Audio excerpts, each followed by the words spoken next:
Imagine being so close to Hitler that you could shake his hand, yet secretly working to bring him down. This was the reality for Wilhelm Canaris, the head of Nazi Germany's military intelligence. Canaris risked everything to oppose Hitler's regime from within. His unique position allowed him to access sensitive information and influence key decisions. But how did he manage to maintain this dual identity for so long? And what was the ultimate price he paid for his resistance? Today we unravel the fate of the man who dared to defy Hitler from within his inner circle. Wilhelm Canaris was born on 1st of January 1887 in Applerbeck, Germany. Canaris' naval career began with the Imperial German Navy, where he distinguished himself during World War I. Serving as a naval officer, he was involved in several critical operations, including anti-intelligence gathering. His proficiency in naval operations and espionage during the war laid a strong foundation for his future in intelligence. Following World War I, Canaris' skills and experience led him to a significant role in Germany's intelligence community, and in 1935, he was appointed head of the Abwehr, the German military intelligence service, by Adolf Hitler. Wilhelm Canaris' journey from loyal supporter to secret opponent of the Nazi regime was a gradual transformation. In the early days of Hitler's rise to power, Canaris, like many German military officers, saw promise in the Nazi Party's vision for rebuilding Germany's armed forces. The humiliation of the Treaty of Versailles still stung, and Hitler's promises of restoring German military might resonated with Canaris and his peers. As head of the Abwehr, Canaris initially worked diligently to support the regime's goals. He oversaw the expansion of Germany's intelligence capabilities and played a crucial role in gathering information that aided Hitler's early military successes. By 1938, Canaris had come to the realization that Hitler's strategies and intentions would ultimately lead Germany to ruin, prompting him to secretly oppose the regime. He became involved in two failed conspiracies to remove Hitler from power, first in 1938 and again in 1939. His most daring conspiracy involved collaborating with Ewald von Kleist-Schmetzin to capture and eliminate Hitler along with the entire Nazi Party prior to the invasion of Czechoslovakia. However, the invasion of Poland in 1939 would prove to be a turning point for Canaris, challenging his loyalty to the Nazi cause. During the Polish campaign, Canaris witnessed firsthand the brutal tactics employed by the Nazi forces. Witnessing the devastation of Warsaw almost moved Canaris to tears, and it was reported that he said, "Our children's children will have to bear blame for this." He also observed the horrific war crimes perpetrated by the Einsatzgruppen of the SS, including the tragic burning of the synagogue in Bedzin, with 200 Polish Jews trapped inside. Additionally, Canaris received alarming reports from his Abwehr agents detailing various instances of mass murder across Poland. Troubled by what he had seen and heard, Canaris confronted Wilhelm Keitel, the chief of the Oberkommando der Wehrmacht or OKW, about the extensive shooting of civilians. However, his protests fell on deaf ears. Keitel warned Canaris to cease his objections, stating that these actions were directly ordered by Hitler himself. This dismissal of his concerns only deepened Canaris' growing disillusionment with the regime he had once supported. Driven by this conviction, Canaris began to secretly work against Hitler's regime. He formed alliances with other military officers who shared his concerns, creating a network of resistance within the German military. This clandestine group sought ways to undermine Nazi operations and mitigate the regime's most brutal excesses. However, Canaris' position as the head of the Abwehr required him to maintain a facade of loyalty to Hitler and the Nazi Party. This dual identity created immense psychological strain. By day, he attended meetings with Hitler and other high-ranking Nazi officials, appearing to be a devoted servant of the regime. By night, he plotted ways to sabotage their efforts and protect those targeted by Nazi persecution. In January 1940, Canaris achieved the rank of a full Admiral. In the autumn of that year, he, along with his subordinate Erwin Lahausen, endeavored to unite like-minded Wehrmacht officers, but their efforts met with limited success at the time. When Canaris learned of the OKW's directive concerning the harsh treatment of Soviet prisoners of war in retaliation to the Commissar Order, around mid-September 1941, he lodged another complaint with Wilhelm Keitel, but in response, Keitel reminded Canaris that he was thinking in a notion of a chivalrous war, which was irrelevant in this context, as it was about eradicating a global ideology. Canaris' position as the head of the Abwehr provided him with a unique opportunity to undermine Nazi operations from within. As Hitler's chief of military intelligence, Canaris had access to critical information and decision-making processes, which he skillfully manipulated to sabotage the regime's efforts. One of Canaris' most effective tactics was providing misleading intelligence reports to Hitler and other high-ranking Nazi officials. By carefully crafting these reports, Canaris could influence strategic decisions and sow doubt about the feasibility of certain operations. This subtle form of sabotage allowed him to remain above suspicion while still impacting the course of the war.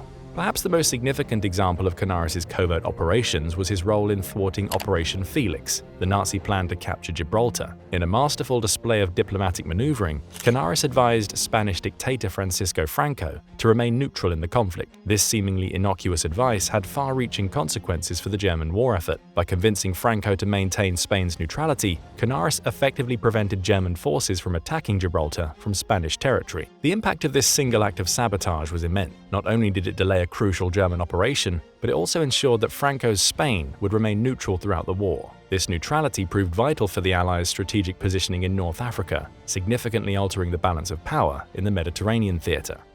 Beyond his efforts to undermine military operations, Canaris also worked tirelessly to save victims of Nazi persecution. He utilized the resources and connections of the Abwehr to provide false identities and escape routes for those targeted by the regime. In May 1941, Canaris helped transport 500 Dutch Jews to safety. Many of these individuals received limited training as Abwehr agents and were provided with documents that enabled them to leave Germany. Canaris' efforts to undermine the Nazi regime were part of a broader conspiracy known as Schwarze Kapelle, or Black Orchestra. This network of high-ranking military officers shared Canaris' opposition to Hitler and worked together to resist the regime from within. However, as Canaris' activities became more audacious, the risks he faced grew exponentially. The Gestapo became increasingly suspicious of the Abwehr and its chief. The evidence of Canaris' activities intensified, leading to his dismissal by Hitler in February 1944, under pressure from Heinrich Himmler. Consequently, the Abwehr was disbanded and its functions were reassigned to the Ausland SD, a division of the Reichssecurity Main Office, under the leadership of SS Brigadeführer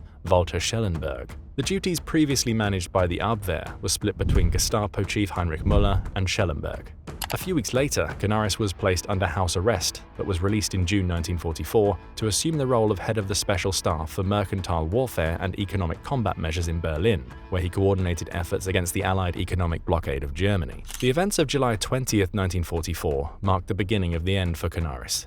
On that day, a group of German military officers attempted to assassinate Adolf Hitler at his Wolfslehr headquarters. The plot failed, and Hitler survived with only minor injuries. In the aftermath, the Gestapo launched a massive crackdown on suspected conspirators. Just 3 days after the assassination attempt on July 23rd, Canaris was arrested. His successor at military intelligence, Georg Hansen, played a crucial role in his downfall. Under interrogation, Hansen admitted his own involvement in the assassination plot but went further, accusing Canaris of being its spiritual instigator. Although no concrete evidence linked him directly to the conspiracy, his strong connections with several of the suspected plotters and certain documents he had signed boosted a growing belief in his guilt. The suicides of 2 men from Canaris' inner circle, both of whom were under investigation as conspirators, triggered intensified scrutiny from the Gestapo, aiming to prove that he was at least aware of the scheme against Hitler. The former spy chief was taken to Gestapo headquarters in Berlin, where he was subjected to harsh treatment. Placed in solitary confinement, Canaris was given only 1/3 of the normal prison rations, and his cell was constantly lit and remained unheated during the winter. Canaris was forced to scrub the floors while SS men hung around mocking him.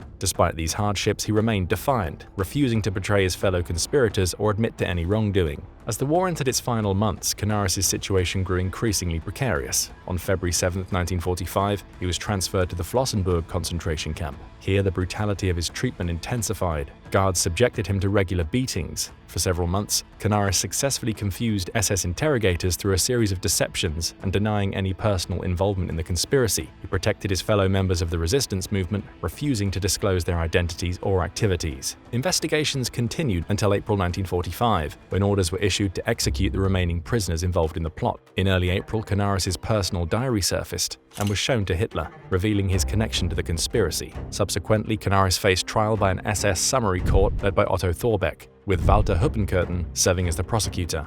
He was charged with treason, found guilty and sentenced to death. Together with his deputy general Hans Oster, military jurist General Karl Zack, theologian Dietrich Bonhoeffer, and military officer Ludwig Gehr, Canaris was humiliated in front of witnesses.